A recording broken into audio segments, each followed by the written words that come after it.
Hi, Max here. I'd like to share something with you quickly, maybe not so quickly.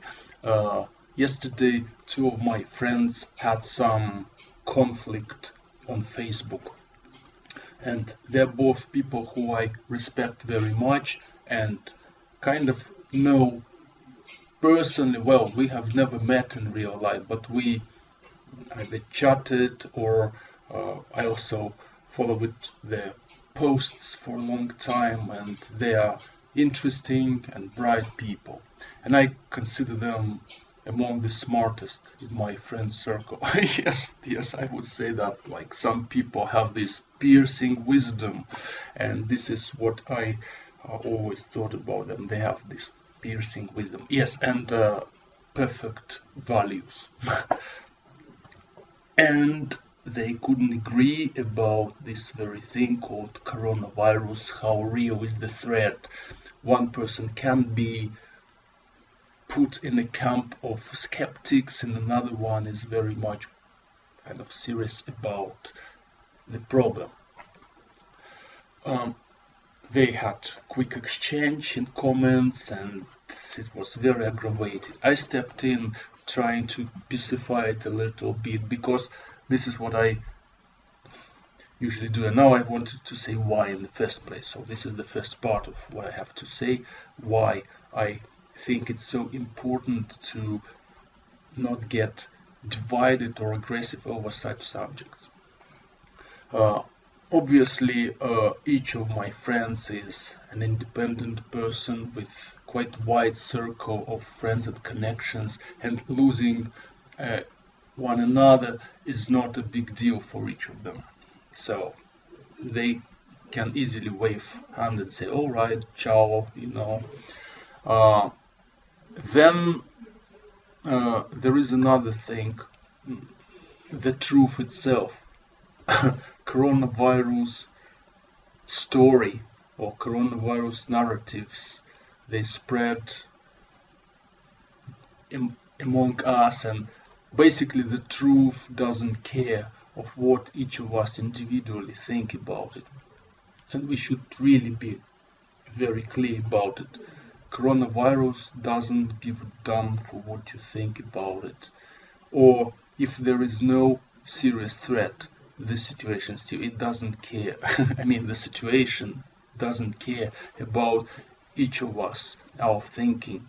We are not even important decision makers. So if, all right, if we had to outline a policy that would redefine life of a million people like tomorrow and post it tomorrow, then yes, there's something to have serious arguments about. For example, two different positions on the important policy act coming up tomorrow.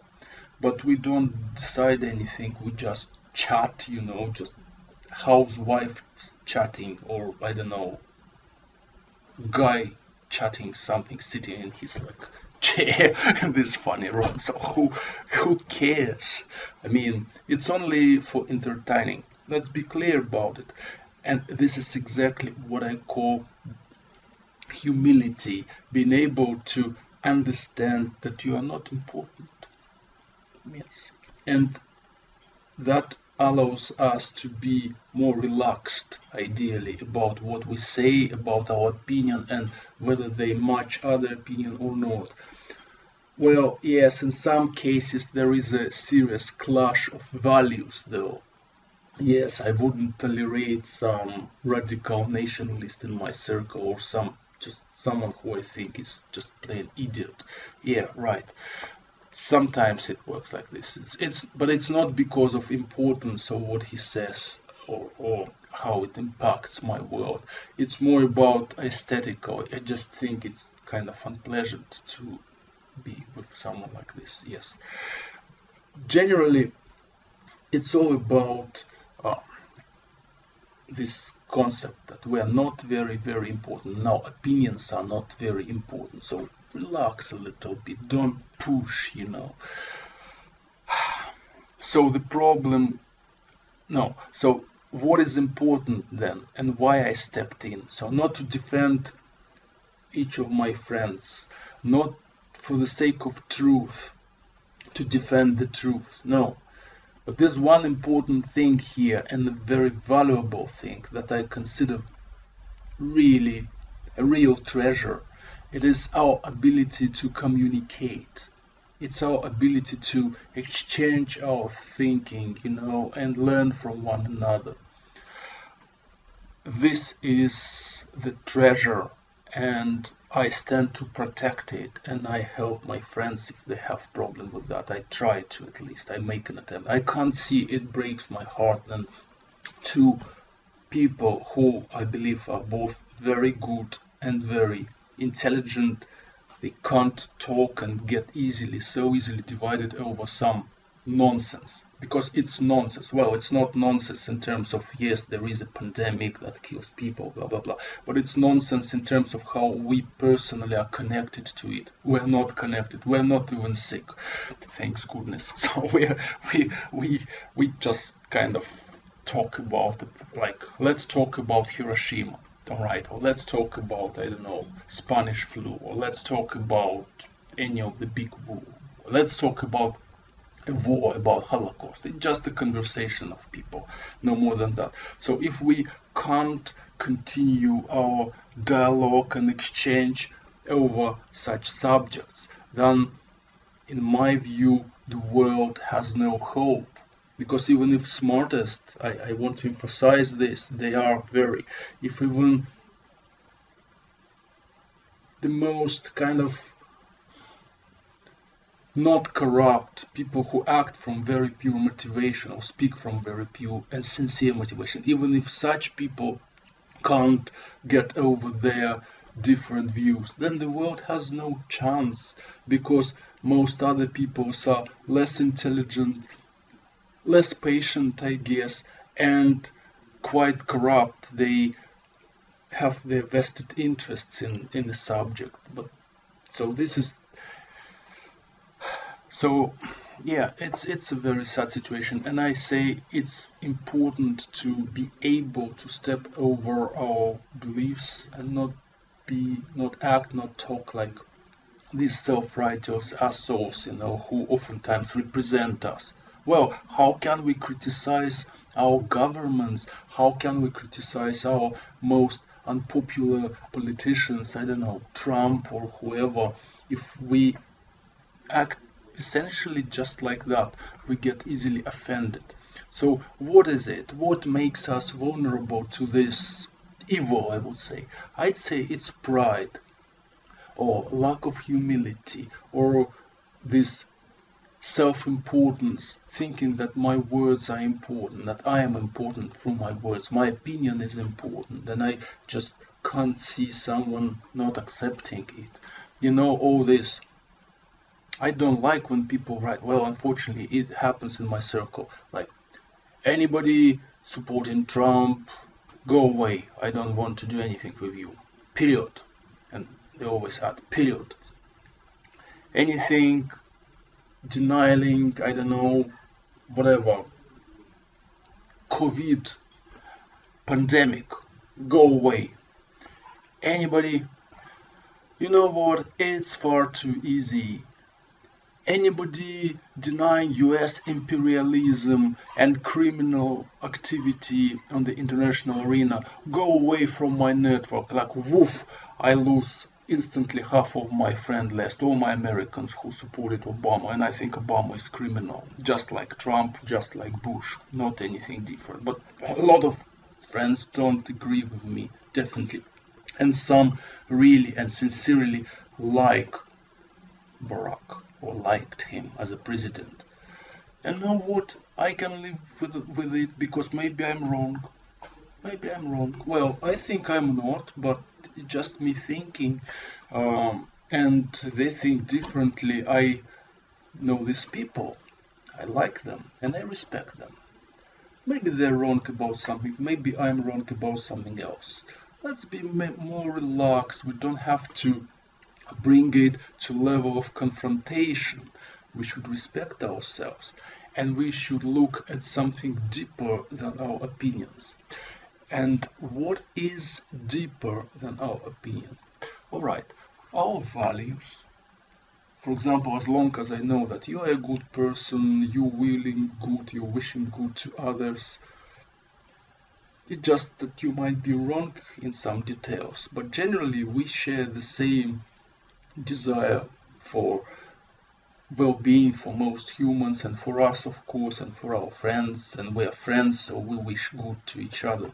So that's already something, that's a lot in fact. And then you look at other people's argumentation and you see that they have their points, they're not idiots, they support their beliefs with some arguments, some knowledge that they bring to the conversation. You can talk about, you can debate it, you can have a long discussion, but you don't just dismiss it and reject it totally. And hopefully people should be able to learn and change their opinions. We can change it when the overwhelming evidence shows that we were wrong on something.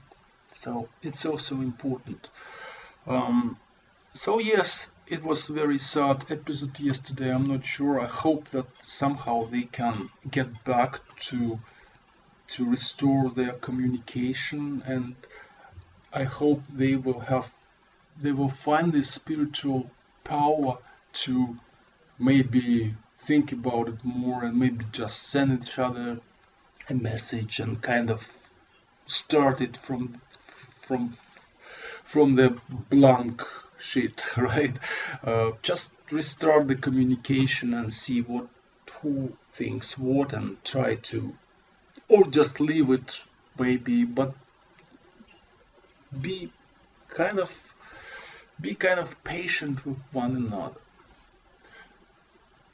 And another thing I'd like to say, since I'm already onto this, so coronavirus and what do I think about it, and it's just my opinion, who cares, but still I have your attention, I guess, if you listened up to this moment, so maybe I'll share my thoughts.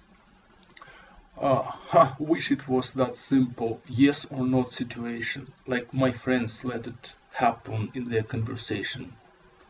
You deny, you don't, I don't deny, you deny, I don't know, yes, no, kind of, yes, no. No, the problem has a lot of nuances, and even the same data, let's say, the same numbers, the same death count can be seen differently depending in which context you put it.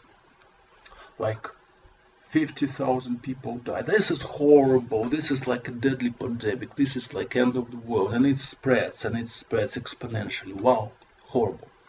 This is one point of view. Another one, look at this, everybody's best favorite resource now, Worldometer, or what it's called, .info. This year alone, 2020, and it's only 3 months of this year, we have already 14 or maybe more, I forgot, I didn't check, it's like changes every day, something like 14, close to 15 million people died according to statistics on this site. And I imagine they can't account for all the deaths, because, well, it's some sort of reported death. I don't know how they make it, but we use it as an estimate. 14, 15 million people died this year alone. Something like 2 or 3 million died of hunger. Let it sink. Couple millions died of different diseases, and a lot of them are easily preventable. Like, I don't know, 1 million or more children before 5 died. All sort of like seasonal flu kills in 500,000 or something like this. AIDS kills in huge numbers. So these 50,000 people who died of corona, they just totally lost in these horrible death counts. And even if the disease spreads and kills like what, 500,000, 2 million people, We don't think it will happen for a lot of reasons, but even if, statistically speaking, it's not the end of the world. There are 7 billion of us, and we're rapidly moving towards 8 billion people on the planet Earth. So losing a couple million is not a great deal. And we lose people to a lot of stupid or criminal causes anyway. We die in the roads accidents, we commit suicide in mind-blowing numbers. We have illegal wars that kill uncountable numbers of people, because you can't even count how many. Well, when you destroy the city, you have no idea how many people you killed there. Just the whole big bunch of people. And then they kind of estimate years later, approximately they say 1 million of Iraqis died, but well, nobody can count, to person, even 200 people, 2,000. It's just very approximate, 1 million of Libyans, something like this. And you don't know how many died of any war-related issues, but not as direct victims, because they're homeless, because their medical care infrastructure was ruined, stuff like this. So what I'm saying is, this 50,000 people, statistically, I'm not impressed.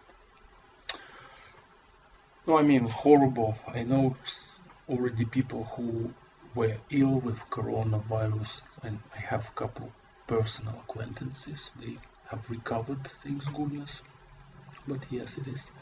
And then there are, of course, all these kind of videos and text circulating the web that question statistical approach to even counting how many people have been deceased.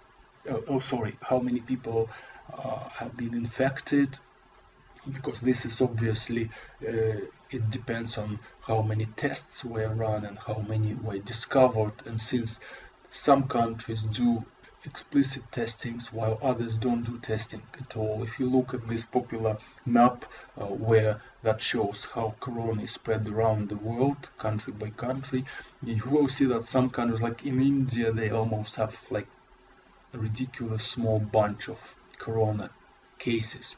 India, that has 1.5 billion of population alone, like the biggest, one of the biggest communities in the world, and they have a lot of very poor people. They're living in boxes, I don't know, and maybe there are like a couple thousand cases as they reported, and maybe there are already 20 million people infected, and maybe millions die already. So the statistics is very approximate what we have now. And even in some neighboring countries, how come that Italy, Spain has these huge numbers and Portugal is relatively very, very low on the map? It's very strange, since it's almost the same space basically, but how come? Well, they probably count differently. Then how do they count deaths? It's also a big question. There's this paper circulating about Italy that the average age is 82, and usually people have preconditions who died. So yeah, when a 90 years old person with cancer 4th level, or what it's called, yeah, dies of some sort of infection, well, it's probably not the infection alone that killed him. It's something else. It's just generally this person is almost dead, or would be dead within months in any case. So is it correct to attribute this death to this coronavirus? It's a big question. And not just members of general public like me, but specialists question this death statistic and how accurate it is. And obviously it's different in different countries. Everybody asking why Germany has a lot of infected people and yet relatively low death count. much lower than in some other European countries. Well, because they calculate differently, I guess that's it. Um, so, but one thing we know for sure that coronavirus, it's not cholera, it's not plague, it's not measles, I think it's called. It's not one of these super deadly uh, and super virulent diseases. Its index of virulence, there is such a medical uh, parameter that describes how deadly, how deep is the damage, and how easily the virus uh, trans transmits from one person to another. So corona's index of virulence is relatively low, and it's at the level of a seasonal flu. But again, there are a lot of other informations coming from different sources, and one thing this corona crisis has shown us, I imagine it's a very important lesson we shouldn't overlook, is how difficult it is for us, for humanity, to build an adequate picture of a complex event, of such a complex event as a pandemic on a global scale. Exactly because our healthcare systems are not unified, they are very different in different countries, even in Europe where it's all kind of densely populated and small, relatively small, but it's all like every land, every section has a different approach to statistics, to reporting information, to taking measures, to whatever. Everything is different. So we have, as a result, we have such a strange puzzle where each piece doesn't well fit with others. So it's not really a puzzle, just a heap of some pieces of information coming from different places, and we can't really build one unified picture out of this.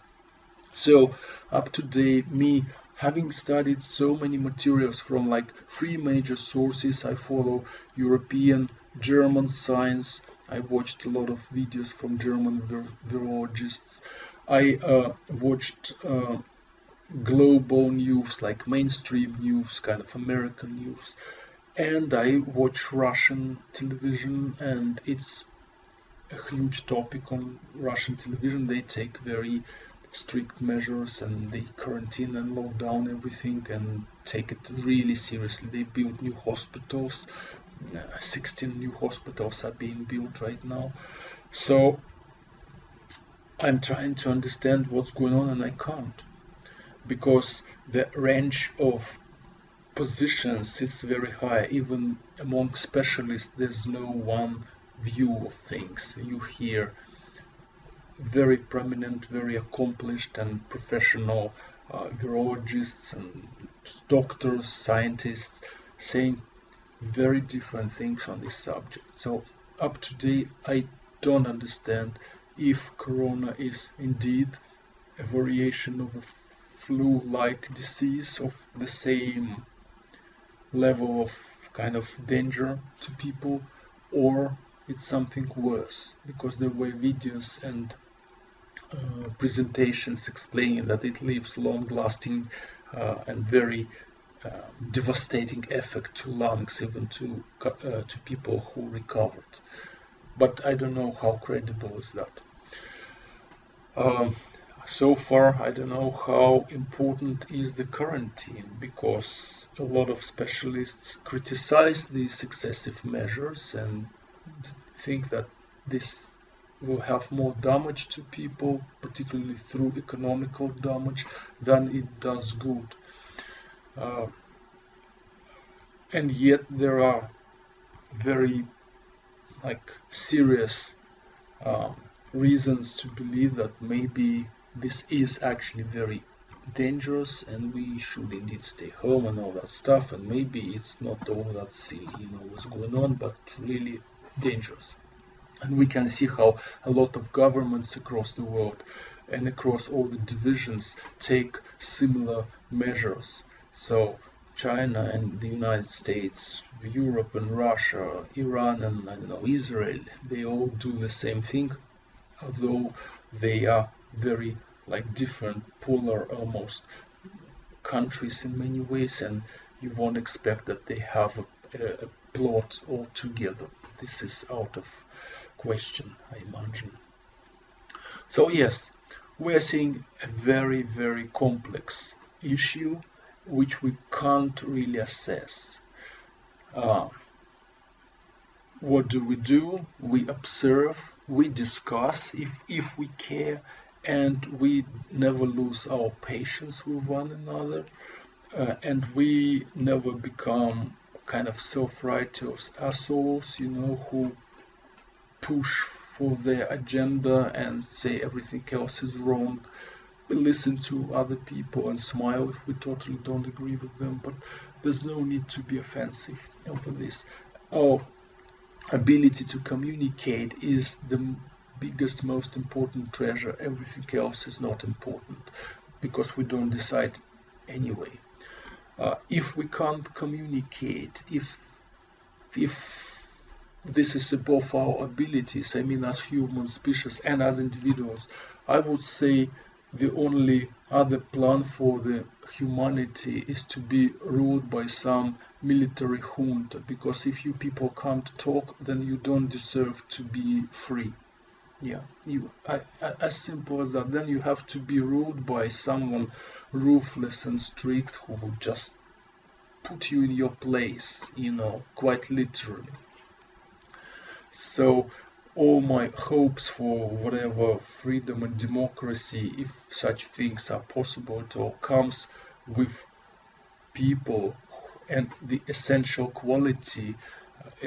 qualifier for us to participate in democratical process is this, yes, this word that I normally don't like and don't say, tolerance to an opinion of another person, as long as you believe the motivation is good, fair, not selfish, clear, as long as you can respect this opinion or this person, no, not opinion, the person who expresses it. And it's your fellow citizen, so you have to be able to respect him, I guess. That's another qualifier. If you don't respect your neighbor, then again, you have to be, ruled by a strict force. Yes, and we will see. As for Corona, it will develop in any case, and we will see what happens. And statistics, what statistics? 50,000 dead people so far. It might be 200,000, as what Trump said or whoever. Well, yes, million of Iraqis. I don't know, million people dies a year, like in car traffic. I mean, what? There's nothing exceptional here. I mean, if we approach it as analysts, not as human with our feelings, And anything else is a personal drama, and you are lucky if there are couple people in this world who care, like for real, if you are around still or not. Because for many people, even that is not the case. You leave and nobody really pays attention.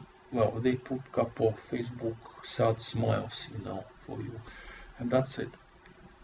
You're lucky if there are people around you, a very small and tight bunch who care for you. Yes, everything else is statistics.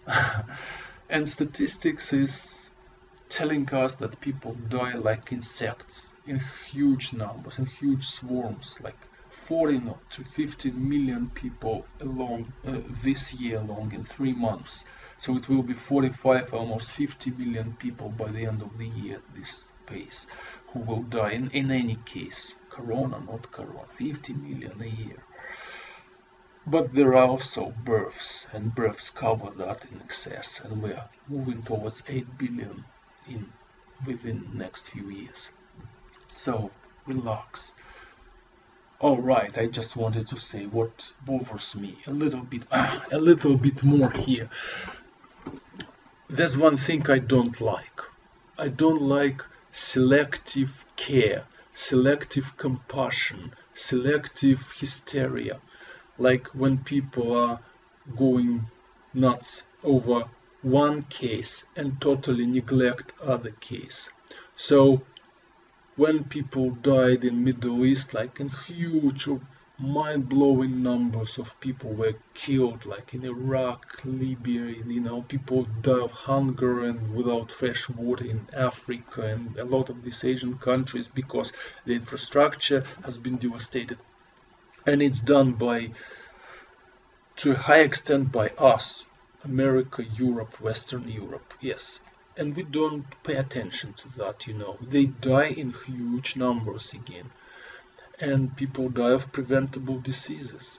We don't pay attention because it's life as normal. We don't stop for a sec from our usual day-to-day chores. We just go about our business as usual. But then there's something that for this or another reason caught our attention. Usually it's some media hysteria, like, oh, Erdogan kills Kurds, Erdogan kills genocide of Kurdish people, and all of a sudden Facebook is full of these pictures of Kurdish people who are for some reason always represented by good-looking girls with Kalashnikovs, and Erdogan is about to kill, genocide them off the face of earth like tomorrow. We must do something. We need to at least sign a petition at Change.org or something like this. I hate that. Or this even Corona hype. And then media removes its focus, its spotlight from the problem, and it stops to exist. I posted about it recently. So what about the Kurds? Are they alive or have they been killed all yet? We don't know. That story was kind of put it on a quiet. So Erdogan entered Syria to kill the Kurds. That was the story. And and Trump abandoned the Kurds, our allies in the Middle East. Trump betrayed them, abandoned, and let Erdogan to kill them. So what happened? Was he successful? Did he kill all these beautiful girls with Kalashnikovs? Or what happened? I don't know. And these people who share these posts about this, they don't share anything because there's nothing to share. So they forgot, I guess. Nobody is asking these questions. So where are the Kurds? Do we have Kurds on the planet Earth? Or no, not anymore. I don't know. Or more fresh example, again, that region, Erdogan, refugees. Erdogan said, I will unleash on you another million of refugees. They are at the border with Greece. Wow! At the border with Greece we have 1 million of refugees breaking these fences and trying to get into the European Union, and Greek police standing hard to not let them in. And clashes and some fires set around and filming, and it was so big and important. And then what? So now with this corona epidemic, I would imagine that the refugee camps where they probably have issues with hygiene, even basic hygiene, means of toilets, bathrooms. I don't know how this is all organized. I would imagine that disease would spread very quickly in such crowded area. How about social distancing in this refugee camp? But we don't see anything. Even if you look at that meter sites, Turkey has relatively low amounts of infected and sick and dead, and we don't hear anything, and there's no refugee crisis anymore. It's not reported. So what happened to all the million of refugees on Turkey border? Did they also maybe they all died of corona or of something?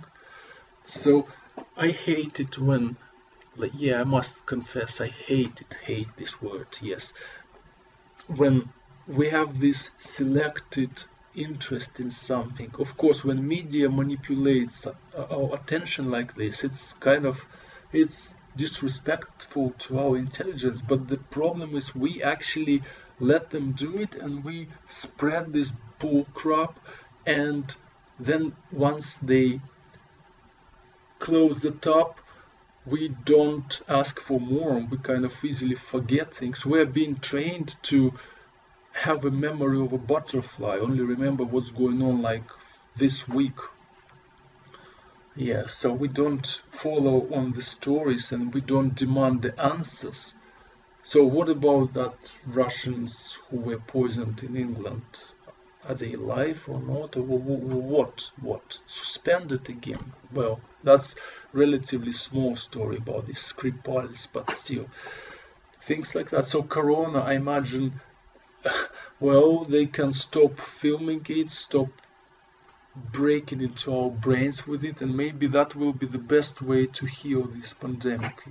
I can easily imagine that it well, yes, people will be dying at the background, but it doesn't matter because there are so many of us. It doesn't matter because there are so many of us. People always die in very big numbers, always. Like, yeah. So we will see. In every case, currently it does look like Corona receives disproportional attention, and disproportional measures are used to stop this pandemic. Because if we care about human lives so much, we should also start from stopping all the wars. We should tell our governments to stop the war, to bring back all the forces to our country. Americans should tell it to their government, and French should tell it to their government, and English should tell it to their government, and Germans should tell it to their government. Things like that. If we care about human lives. And we should look at our health care and finally do something about it, because people die in huge numbers for all sort of silly reasons, even in the developed world, not to mention third world. And we should feed the poor and do something about the hunger, if we care, of course, about human life, not just pretend. We should make sure that regions devastated by wars are restored to some livable level. You can live there. We should make sure that all the people have water and at least some basic food to keep going. Things like that. If we care about humans for real and not just pretend, not just panic, not just running around like headless chicken, I like this expression about. If we care, we should address it in a complex manner as intelligent being, not as some mindless psychotic idiots. And coronavirus is one very small, relatively very small cause for human deaths. One of many, many. There are a lot. But maybe we just don't care, and maybe we just like our panic. I don't know. And maybe we just exploit the situation to get something out of it. So it looks. Alright, bye bye.